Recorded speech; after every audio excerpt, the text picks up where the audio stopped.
BTC बिसायख'थिया जोबनानै थांबाय आरो आथिखालाव प्रमद बर'नि दैदेननायाव बिटिसि सरकारा इउपिपिएल बिजेपि आरो जिएसपि लोगो नांनानै सालायगासिनो दङ आरो हयथ' मास मोननैसोनि उनावनो आसाम बिधान सभानि बिसायख'थि जानो थांगासिनो दङ। दा जोङो जोंनि साफ्रोमबो इउपिपिएलनि कर्मिफोरखौ लानानै जिल्ला जों कर्मि सभा जों फाथिबाय थादों।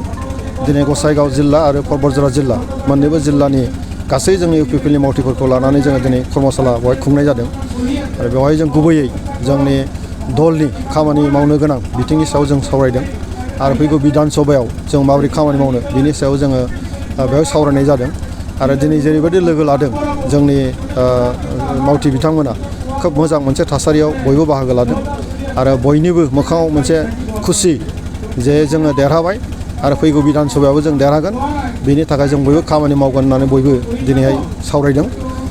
मुल खोथाया जाबाय मा जोंनि बिसायख'थि फैगौ बिसायख'थि बिधान सभानि बिसायख'थिनि थाखाय जि साखाफारा बियो दिनैनिफ्राय जागायबाय आरो मजबुतैनो जों खामानि मावनानै बिसायख'थियाव जों देरहासार जागोन बे बाथ्राया दिनै जोङो इउपिपिएल हान्जायाव गोख्रों महर लाबाय। जायनाखि नैबे बिटिसिनि दानि सरकार गोदान बेयाव नोंथांमोनहा इउपिपिएल बिजेपि आरो जिएसपि मोनथाम दोलोजों लोगो नांनानै बिदि सरकार दाबाय।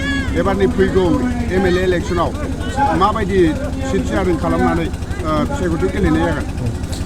आथिखालाव फोसावनाय जादों जे जिहेतु सरकारखौ जों मोनथाम हान्जाजों दानाय जाबाय। बिटिसि सरकारखौ मोनथाम हान्जाजों दिनै दानाय जादों आरो जोंनि गेजेराव जों सावरायदों जे फैगौ बिधान सभायावबो जों मोनथाम हान्जाजों लोगो नांनानै जों जुद्ध खालामगोन आरो बेवहाय जोङो बिटिसि ओनसोलाव जेसेबां एमएलए सिट दङ बेवहाय जों देरहासारनायनि मोनसे मा होनो जि मोनसे रननिति जों बेखौ थिग खालामदों आरो फैबाय थानाय समाव जों मोनथामबो हान्जाया ज' जानानैनो जोङो बे बिधान सभा बिसायख'थियाव जों बाहागो लानानै जों देरहासार जागोन।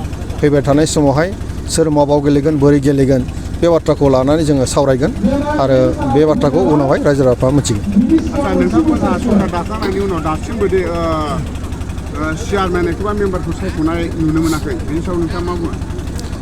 बिसिडिसिनि दा बिसिडिसि आरो टिएलसिसिनि जि चेयारमेन बा मेम्बार बासिनाय बा बिसिडिसि दानायनि जे हाबाफारि बियो थाबैनो जागोन बेखौ जोंनि बिटिसि सरकाराबो थांखि लाखानाय जाबाय आरो आं सानो बे हयथ' साननैसोनि उनावनो जाफुंसारगोन।